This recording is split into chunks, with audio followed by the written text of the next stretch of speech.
अभी का ये वीडियो क्लास 10th के स्टूडेंट्स के लिए यह हिस्ट्री का चैप्टर नंबर 2 होगा और उसका पार्ट 2 होगा, जिसमें हम पहले एक लेक्चर अपना पूरा कर चुके हैं। यह लेक्चर नंबर 2 होगा।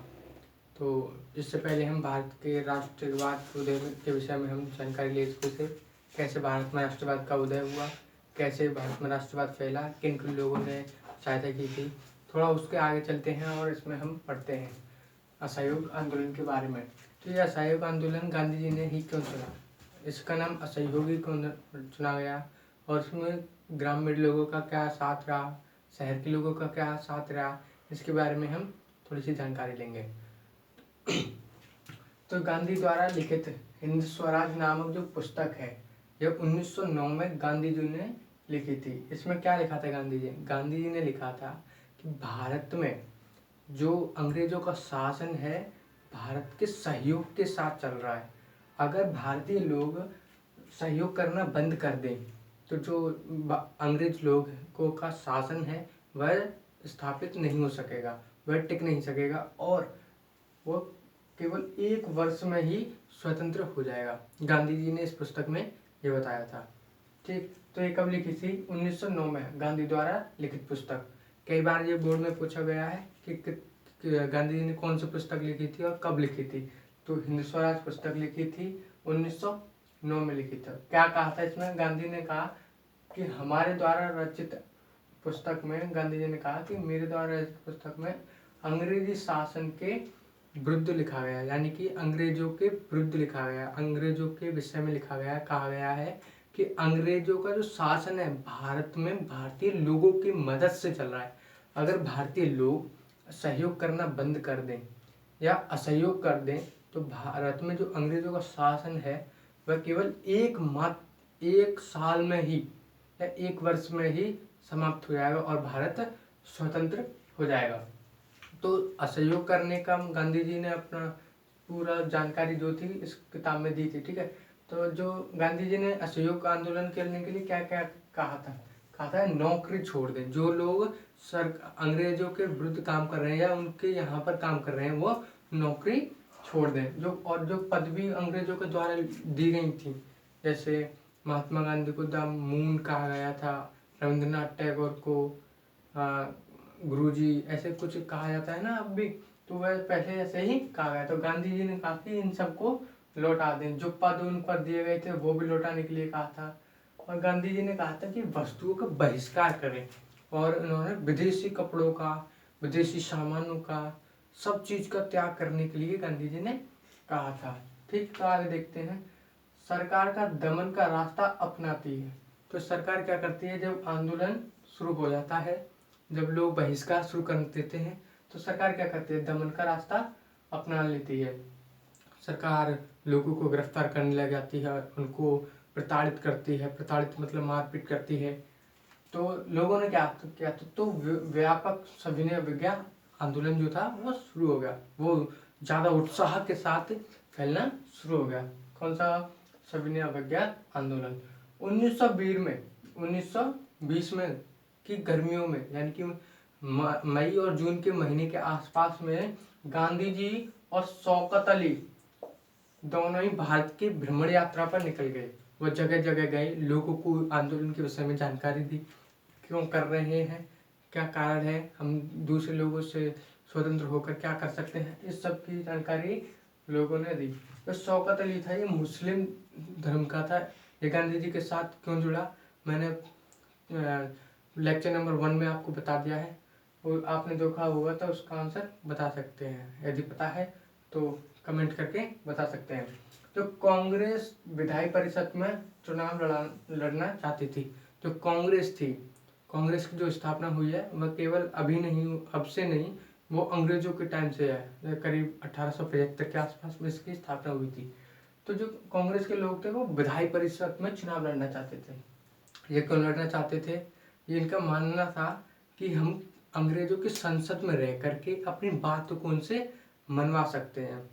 और इन्हें डर था कि कहीं आंदोलन ज़्यादा रूप में न हो जाए, अंग्रेज हमारे लोगों को कुछ हानि न पहुंचा दें।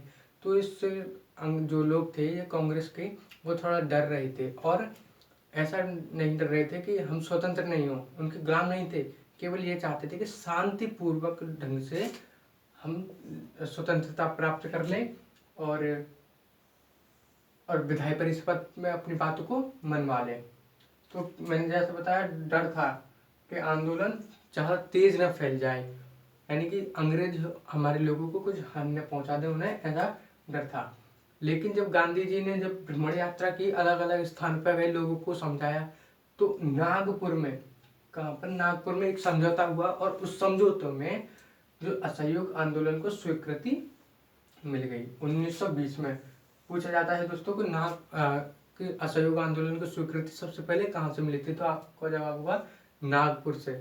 किस वर्ष हुई थी? 1920। कब? दिसंबर के 1920 में स्वीकृति मिली थी। असहयोग आंदोलन की शुरुआत वहां से हो गई। तो ठीक, तो जो लोगों ने इस बहिष्कार किया, बहिष्कार का मतलब क्या है?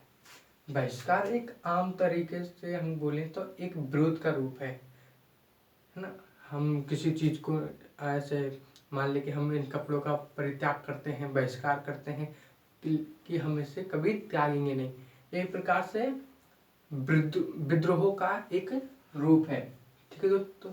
तो जो बहिष्कार है विद्रोह का रूप है।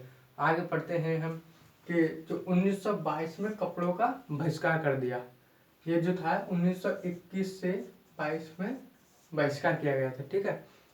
कपड़े क्या, अपने यहाँ के कपड़े नहीं कि हम कपड़े नहीं पहनेंगे, जो अंग्रेजों के द्वारा बने हुए कपड़े थे, तो रेडीमेड कपड़े आते थे विदेशों से, उनका परित्याग कर दिया। और गांधी जी का क्या सपना था? गांधी जी चाहते थे कि खादी पहने सभी लोग, अपने देश के द्वारा निर्मित खादी को पहने। तो जो आंदोलन हुआ उसकी अलग अलग धाराएं थी, लोगों ने उसको अलग अलग तरीके से लिया। किसी का मान्यता कुछ था, किसका कुछ, किसी लोगों का कुछ, गरीब तबके का कुछ अलग था, अमीरों का कुछ अलग था। तो इसकी अलग अलग धाराएं थी। यह केवल छोटे मोटे आसपास छोटे गांव में, छोटे गांव नहीं, अगर हम कहें अविकसित, थोड़े विकसित जो गांव थे उनमें, शहरों में ये फैला। लेकिन गांधी जी इसे पूरे भारत में फैलाना चाहते थे। गांधी जी चाहते थे कि पूरे भारत में इसका विद्रोह हो, आंदोलन का शुरुआत हो, अंग्रेजों का विरोध किया जाए। तो गांधी जी ने असहयोग खिलाफ आंदोलन की 1921 में शुरू कर दिया। असहयोग खिलाफत आंदोलन की शुरुआत किस वर्ष में हुई थी? 1921 में असहयोग खिलाफत आंदोलन की शुरुआत हुई थी। यह जो आंदोलन है इसमें खिलाफत जोड़ा गया है और असहयोग। असहयोग का मतलब है कि हम सहयोग नहीं करेंगे। सहयोग किसका नहीं करेंगे? भारतीयों का नहीं, हम भारतीयों का नहीं, केवल अंग्रेज लोगों का हम सहयोग नहीं करेंगे। अगर हमारी बातों को अंग्रेज मानते हैं तो हम उनका सहयोग करने को तैयार हैं, ठीक है। तो ये विद्रोह हुआ था, बस शहरों में कुछ अलग तरीके से हुआ था, ग्रामीण इलाकों में कुछ अलग तरीके से हुआ। जो मद्रास, अभी का जो चेन्नई है वो कल का मद्रास था। ये मद्रास यानी चेन्नई, ठीक है, इतना समझ में आ गया होगा आपके। तो मद्रास में गैर ब्राह्मणों द्वारा, किनके द्वारा? गैर ब्राह्मण, जो लोग ब्राह्मण नहीं थे, ठीक है, उनके द्वारा जस्टिस पार्टी बनाई गई थी, ठीक है दोस्तों। कौन सी पार्टी? जस्टिस पार्टी बनाई गई थी। किनके द्वारा बनाई गई थी? ग्रामीण गैर ब्राह्मणों के द्वारा। कहाँ पर? मद्रास में बनाई गई थी, ठीक है। तो आगे 1921 से 1922 के बीच में रेडीमेड कपड़ों का बहिष्कार हुआ था। जो कपड़े विदेशी सरकार के द्वारा सस्ते दरों पर आते थे, उनको भारतीय लोग गरीब थे तो उनको कपड़ों को ज़्यादा खरीदते थे, परचेस करते थे। तो जिसके कारण अंग्रेजी सरकार का जो कपड़ा उद्योग था वो काफ़ी फल फूल रहा था। गांधी जी ने इसको बहिष्कार करने के लिए कह दिया, तो लोगों ने गांधी जी की बातें मानी, उन कपड़ों का बहिष्कार कर दिया। तो बहिष्कार किया तो अंग्रेजों को काफ़ी मात्रा में नुकसान हुआ, अंग्रेजों को काफ़ी मात्रा में पैसे का नुकसान हुआ, ठीक है। तो पिकेटिंग, दुकानों की पिकेटिंग की गई। पिकेटिंग क्या है? ज़्यादातर ये एक ऐसा शब्द के लिए इस्तेमाल होता है कि जहाँ पर दुकानों के सामने दुकानों को बंद कर दिया जाए, या फिर दुकान के रास्ता जो है उसको रोक दिया जाए, ये शब्द पिकेटिंग होता है। पिकेटिंग मतलब होता है एक प्रकार से विरोध का रूप ही है, दुकानों को बंद कर दिया जाए, किसी को उस दुकान में जाने ना दिया जाए, ठीक है। अब हम पढ़ते हैं ग्रामीण इलाकों में विद्रोह कैसे हुआ था। तो ग्रामीण लोग जो लोग थे वह केवल यह सोच रहे थे कि हमें जो जमींदार हैं उनसे मुक्ति मिल गई, हमें जमींदारों को कर्ज नहीं देना पड़ेगा। ये लोग ऐसा सोच रहे थे, जबकि ये लोग अपने बारे में सोच रहे थे। गांधी जी क्या चाहते थे? गांधी जी चाहते थे कि पूरे भारत में ये आंदोलन व्यापक रूप से शुरू हो और पूरे देश में ये फैले। लेकिन गांधी जी का जो सपना था वह थोड़ा सफल भी हुआ, ज़्यादातर असफल ही माना गया। ठीक है, तो जो ग्रामीण में इसका नेतृत्व कौन कर रहा था? अवध के सन्यासी बाबा, जिनका नाम है बाबा रामचंद्र। क्या नाम है दोस्तों? बाबा रामचंद्र। याद रखना, सब महत्वपूर्ण है। बाबा रामचंद्र ग्रामीण लोगों का नेतृत्व कर रहे थे। ये जो बाबा रामचंद्र है, ये डीजी में, मतलब DG एक जगह का नाम था जहाँ पर ये गिरमिटिया मजदूर के रूप में काम कर चुके थे। गिरमिटिया मजदूर ऐसे होते हैं जिन्हें एक देश से दूसरे देश में मजदूर के रूप में भेज दिया जाता है, या भूदासत्व आपने पढ़ा होगा, उसकी तरह ये गिरमिटिया होता है। ग्रामीण लोग क्या चाहते थे कि तालुकदारों, जमींदारों के विरुद्ध आंदोलन कर दिया इन्होंने। ये चाहते थे कि हम केवल गरीब लोग जो हैं, ग्रामीण अंचल के लोग, जो तालुकदार हैं, जो जमींदार हैं, उनसे हमें स्वतंत्रता मिल जाए, ये लोग यह चाहते थे। ठीक है, 1922 में नेहरू जी, जो हमारे देश के प्रथम प्रधानमंत्री थे, पंडित जवाहरलाल नेहरू, 1920 में उस गांवों का दौरा करने पे निकल गए। वहां पर अवध में पहुंचे। कहाँ पहुंचे दोस्तों? अवध में। ठीक, नेहरू और बाबा रामचंद्र के द्वारा किसान सभा का गठन किया गया। तो क्वेश्चन बनता है दोस्तों, किसके द्वारा किसान सभा का गठन किया गया? तो यहाँ पर हम बता देंगे कि नेहरू जी के द्वारा और बाबा रामचंद्र के द्वारा किसान सभा का गठन किया गया था। इसकी जो 300 से ज्यादा शाखाएं बनी थी, जो इतने रूप में फैला कि प्रत्येक गांव में, लगभग हम कहें तो शहर के हर गांव में करीब 13 से 14 शाखाएं हर क्षेत्र में या जिले में मिल जाती थी। ये ज़्यादा शाखाएं होती थी। ठीक है दोस्तों, आज अभी का वीडियो इतना ही रखते हैं। अगर आपको लगता है कि चैनल से फ़ायदा हो रहा है तो सब्सक्राइब कर सकते हैं, अगर वीडियो अच्छा लगा हो तो लाइक कर सकते हैं। थैंक यू दोस्तों।